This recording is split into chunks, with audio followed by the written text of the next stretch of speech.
Hello everyone, welcome back to my channel. आज की video में हम 12 खड़ी सीखेंगे।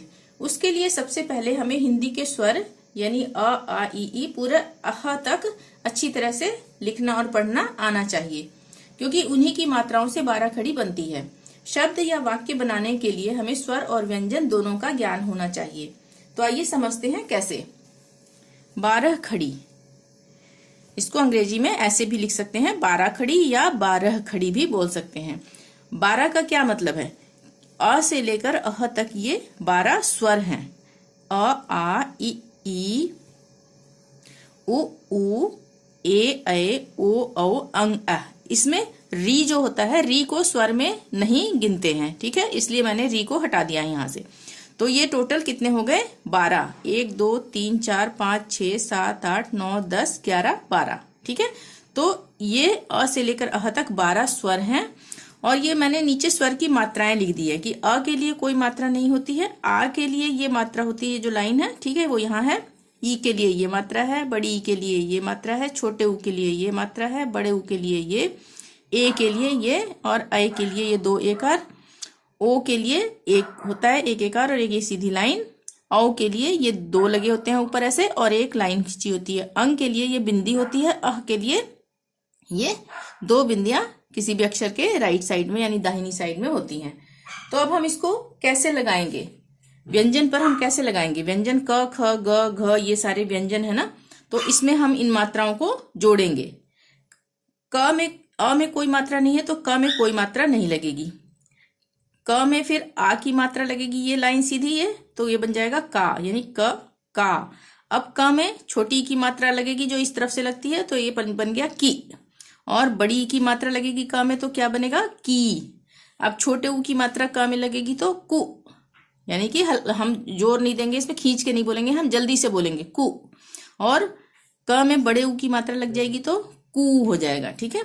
और क में ए की मात्रा लगेगी तो क्या हो जाएगा? के। क में ऐ की मात्रा लग गई तो क्या हो जाएगा? कै। जैसे ए होता है ना, तो के कै। उसी तरह से क में ओ की मात्रा लग गई तो को, ओ है ना ये, तो को बन गया। उसी तरह से क में औ की मात्रा लग गई तो कौ। क में अंग की बिंदी लग गई तो कंग, और क में अह की बिंदी लग गई ये तो कह हो जाएगा, ठीक है।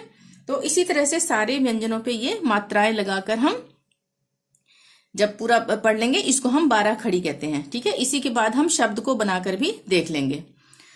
क का की कु कू के कै को कौ कंग कह। ख खा खी खु खू खे खे खो खौ खंग खह। ग गा गी गु गू गे गे गो गौ गंग गह। घ घा घी घु घू घे घे घो घो घंघ। ड़ डा ड़ी इड़ी, अब जैसे लड़की लिखना है तो उसमें ड़ भी आएगा ना, लड़की, या फिर लड़की में नहीं, लड़की में तो सिर्फ ड़ आएगा। अगर हमने लिखना हो खड़ी तो ड़ आता है ना लास्ट में, खड़ी, तो ये वाला लगेगा खड़ी। ड़ के लिए ई की मात्रा लग जाएगी खड़ी, ठीक है। तो इसीलिए इसमें भी हम मात्राओं का प्रयोग करेंगे।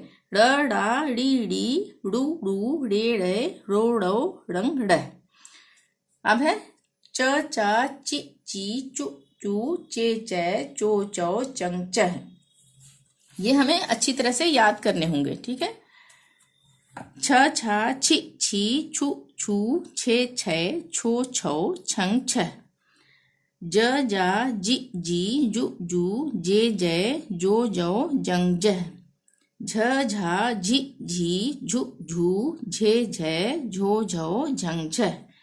ट टा टी टी टू टू टे टे टो टो टंग टह।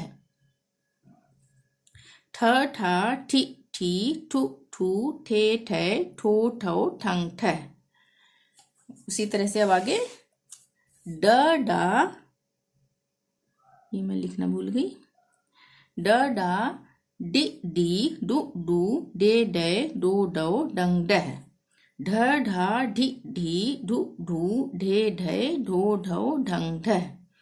ण णा ण नी नी नु नु ने ने नो नो नंग नह, ठीक है। ये ढ है, ढ से ढक्कन, अगर इसके नीचे बिंदी लग जाएगी तो वो हो जाएगा ढ, ढ और ढ, ठीक है, आगे चलते हैं।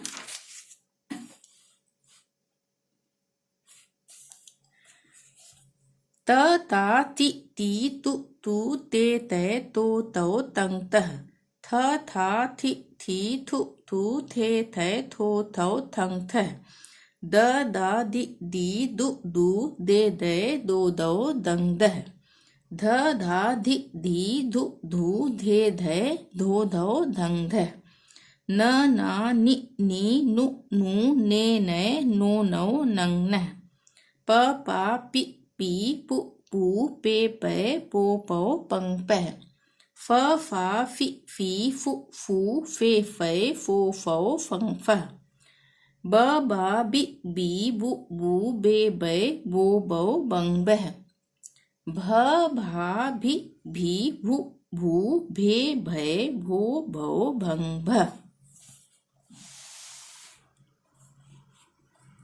म मा मि मी मु मू मे मै मो मौ मंग मह य या यि यी यु यू ये ये यो यौ यंग यह र रा रि री रु रू रे रे रो रौ रंग रह ल ला लि ली लु लू ले ले लो लो लंग लह व वा वि वी वु वू वे वे वो वो वंग वह श शा शि शी शु शू शे शे शो शौ शंग शह।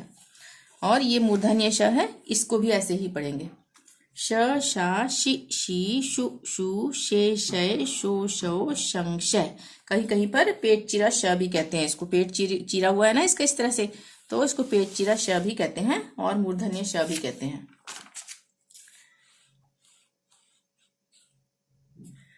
उसके बाद क्या आता है, स सा सी सी सु सू से से सो सौ संग सह ह हा हि ही हु हु हे हे हो हो हंग है क्षक्षा क्षिक क्षी क्षुक क्षु क्षे क्षय क्षो क्षौ क्षंग क्षह। इसको हम पढ़ते हैं क्ष।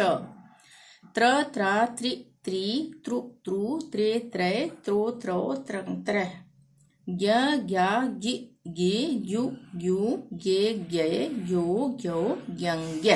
ये थे क से लेकर ज्ञ तक। ठीक है, तो अगर आपको क से लेकर ज्ञ तक पढ़ना लिखना नहीं आता है और स्वर अ से लेकर अह तक नहीं आता है, तो आप मेरी पिछली कई वीडियोस में मैंने ऐसे लिखकर इसको अच्छी तरह से पढ़ाया और लिखाया है, वहां से आप सीख सकते हैं। अब हम इसके बाद थोड़ा सा लिख कर देख लेते हैं, शब्द बना के देख लेते हैं कि शब्द कैसे बनेगा। अब जैसे हमने कुसुम लिखना है, ठीक है, तो यहाँ पे हम क लिखेंगे। तो हमने क्या पढ़ा था, क का की कु कु। ठीक है, तो यहाँ पे कु आ गया ना, तो कु के लिए छोटे उ की मात्रा लग जाएगी कु। और स में भी ऐसे स सा सी सी सु सु पढ़ा था, तो सु यहाँ पे भी आ रहा है कुसु। ठीक है, यहाँ पे भी छोटे उ की मात्रा लग जाएगी। और उसके बाद क्या आ रहा है, म में कोई मात्रा नहीं है, इसलिए सीधा ऐसे लिखेंगे तो कुसुम हो गया। ठीक है, अब हमें अगर लिखना है अज्ञात, अज्ञात के लिए हम क्या करेंगे, अ के लिए हम अ लिखेंगे। ठीक है, और ज्ञ के लिए ये रहा ज्ञ। ठीक है, तो ज्ञ लिख दिया हमने। अब यहाँ पे कौन सी मात्रा लग रही है, ज्ञात, तो ज्ञ में आ की मात्रा लग जाएगी, ज्ञा और त, अज्ञात। ठीक है, इसी तरह से अगर हमने लिखना है सूरज, तो सूरज के लिए हम सबसे पहले क्या लिखेंगे, स। अब स सा सी सी सु सू। ठीक है, तो यहाँ पे सू आ गया, बड़ा ऊ। सूरज, हम सूरज नहीं बोल रहे हैं, हम सूरज बोल रहे हैं। ठीक है, उसके बाद र और ये है ज, इनमें कोई मात्रा नहीं है, तो ये लिखेंगे हम सूरज। इसी तरह से अगर हमने लिखना है नरेश, तो सबसे पहले नरेश में क्या लिखेंगे, न, उसके बाद र है। ठीक है, अब उसमें कौन सी मात्रा हम का प्रयोग होगा, यहाँ पे नरेश, ए की मात्रा, ए की नहीं ए की, तो एक लगेगा यहाँ पे। ठीक है, नरे और उसके बाद श, नरेश बन गया। और कुछ लिख के देख लेते हैं। जैसे हमने लिखना है पोखर, तो हम लिखेंगे प पे ओ की मात्रा आएगी, क्योंकि पो हम बोल रहे हैं। ठीक है, पो, उसके बाद ख और फिर र, पोखर। अब कोई वर्ड हम ले लेते हैं, जैसे हमने लिखना है जिसमें अंग का प्रयोग हो रहा हो। जैसे हंग आता है ना, हंग ह, जैसे यहाँ पे आ रहा है ग्यंग ग्यह, ठीक है, ग्यंग, यत्रंग, यक्षंग, यहंग, इस तरह से आ रहा है ना। तो हम लिख लेते हैं संगम। संगम में हम क्या करेंगे, पहले स लिखेंगे, संगम आ रहा है ना, अंग की बिंदु का, ठीक है, प्रयोग यहाँ पे। तो संग, ग और म, ये बन गया संगम। इस तरह से ये हम शब्दों का निर्माण कर सकते हैं और उसके बाद हम इसी तरह से वाक्य लिखना भी सीख जाएंगे, ठीक है ना। तो आशा करती हूँ आपको वीडियो पसंद आई होगी। वीडियो पसंद आई हो तो प्लीज लाइक जरूर कर दें, चैनल को सब्सक्राइब नहीं किया तो प्लीज सब्सक्राइब कर लें और शेयर जरूर करें। थैंक यू, मिलते हैं नेक्स्ट वीडियो में। Till then bye bye.